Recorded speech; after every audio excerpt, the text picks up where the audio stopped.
Berikutnya yaitu adalah kompetisi dalam kebaikan. Indikator bahasan kita kali ini yaitu adalah pertama, apakah yang dimaksud kompetisi?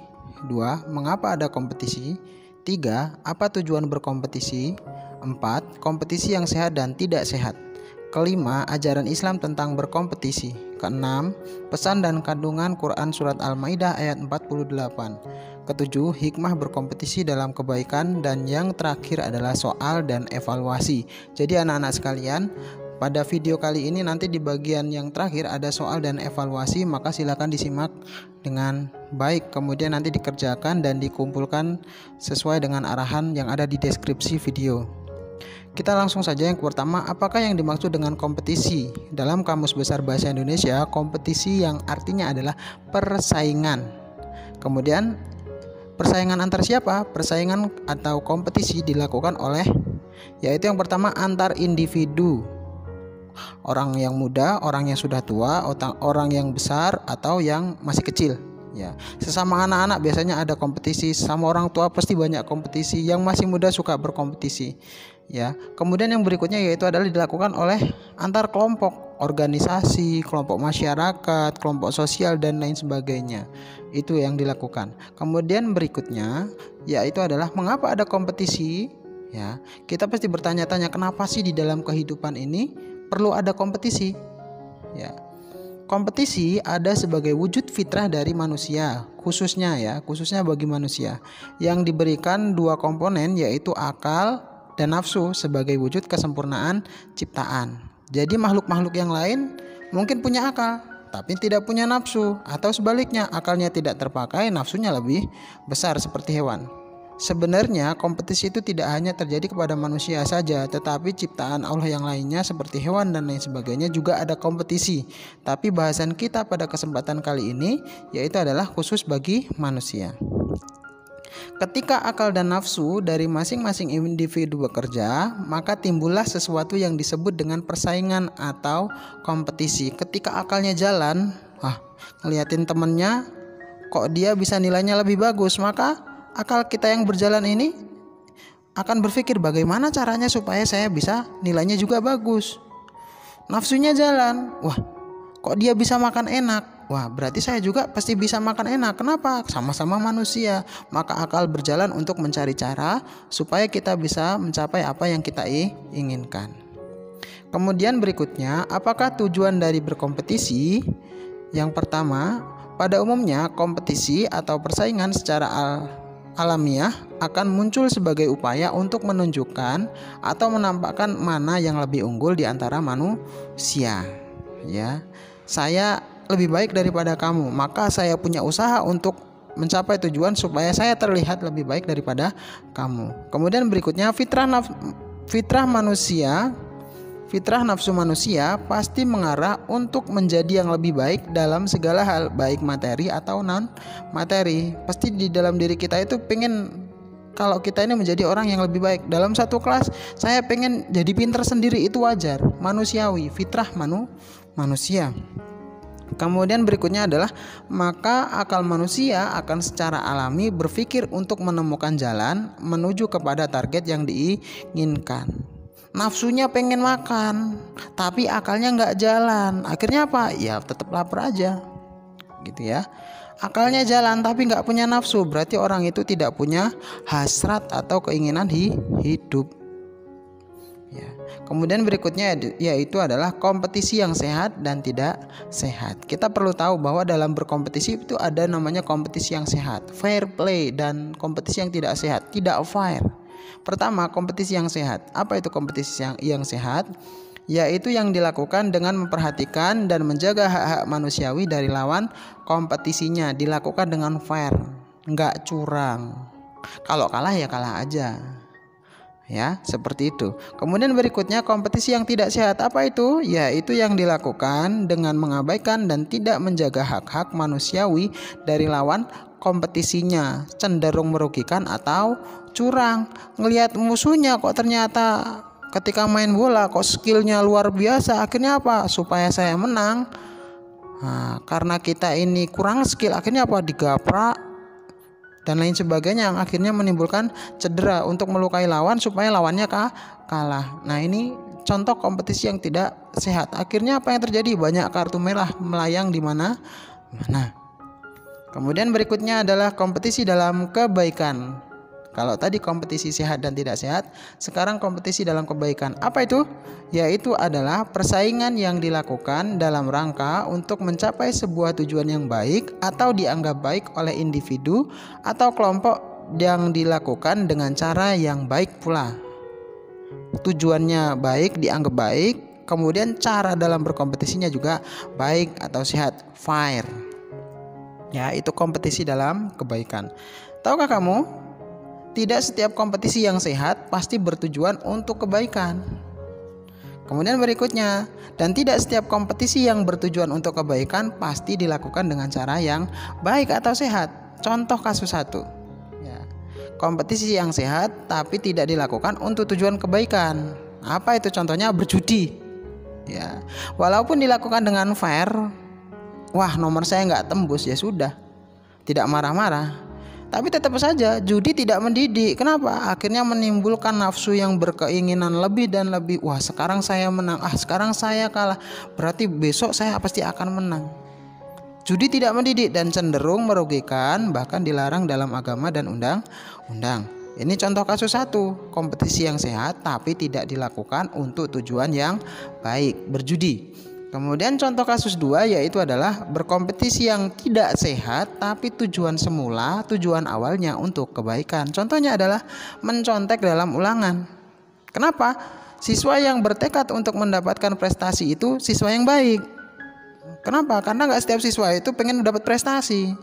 Maka siswa yang punya prestasi, siswa yang ingin berprestasi pasti dia melakukan usaha. Tapi jika yang dilakukan dengan cara mencontek, artinya caranya tidak baik dan cenderung merugikan siswa yang lainnya. Nah, ini contoh kasus kedua, kompetisi yang tidak sehat, caranya tidak sehat tapi tujuannya baik. Ya. Kemudian berikutnya, kompetisi sesuai dengan pedoman Al-Qur'an dan As-Sunnah. Ya, karena tidak setiap yang baik itu pasti benar, dan tidak setiap yang benar itu karena tidak setiap yang baik itu pasti benar, tetapi setiap yang benar pasti akan membawa kepada kebaikan. Ya. Apa itu? Ukuran kebaikan dan kebenaran bagi seorang muslim hanyalah bersandar kepada Al-Qur'an dan Sunnah Nabi Muhammad SAW. Kalau Al-Qur'an berkata bahwa ini baik, ini caranya yang baik, maka ikuti yang seperti ditunjukkan dalam Al-Quran atau petunjuk Nabi Muhammad SAW. Ya. Berikutnya, jika ada sesuatu yang di dalam Al-Quran atau hadis yang keluar dari logika manusia, sesungguhnya bukan Al-Qurannya yang salah atau hadisnya yang salah, melainkan akal dan ilmu kita yang belum mampu untuk memahaminya, atau ilmu kita yang masih jauh daripadanya. Kenapa? Karena yang berkata di dalam Al-Quran itu yaitu adalah Allah Subhanahu wa Ta'ala. Allah yang menciptakan manusia, pasti Allah lebih tahu apa yang menjadi kebutuhan manusia, apa yang baik bagi manusia, dan apa yang kurang baik untuk manusia, bahkan buruk bagi manusia. Nah, kemudian berikutnya adalah ajaran Islam dalam berkompetisi.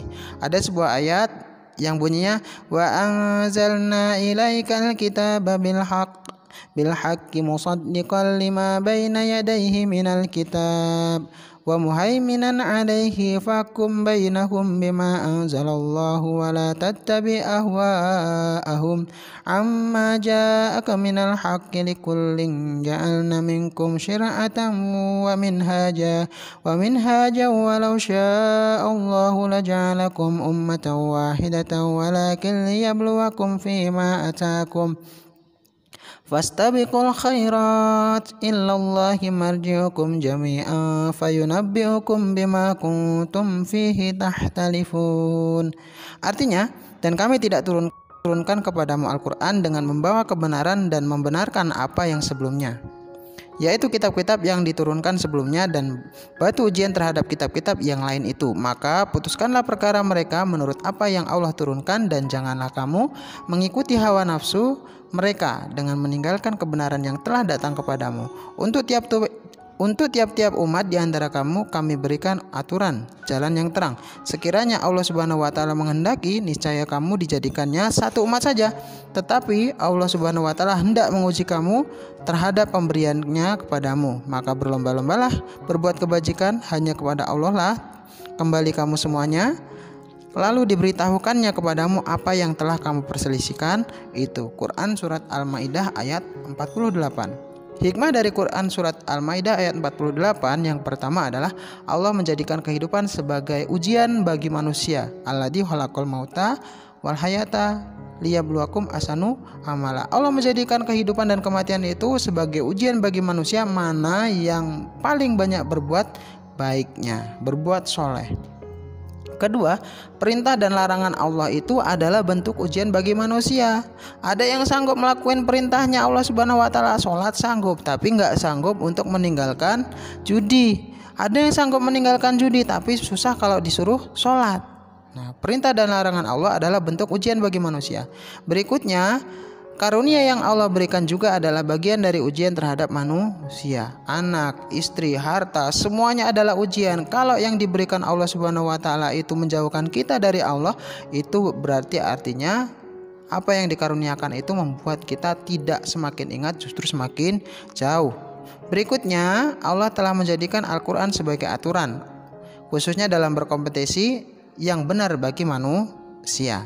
Kemudian yang berikutnya adalah manusia hendaknya berlomba-lomba dalam kebaikan dan berpegang kepada petunjuk Allah Subhanahu wa taala, yaitu Al-Qur'an dan petunjuk Nabi Muhammad SAW, karena tidak mungkin berbeda. Berikutnya, jangan hanya mengikuti hawa nafsu, tetapi nafsu harus diatur agar tidak terjerumus pada jalan yang salah. Kita punya akal, maka kendalikan nafsu itu dengan akal dan tundukkan nafsu itu supaya nafsu itu jalannya kepada jalan yang benar. Karena kalau tidak diatur, maka nafsu itu mengajak kita kepada sesuatu yang biasanya salah.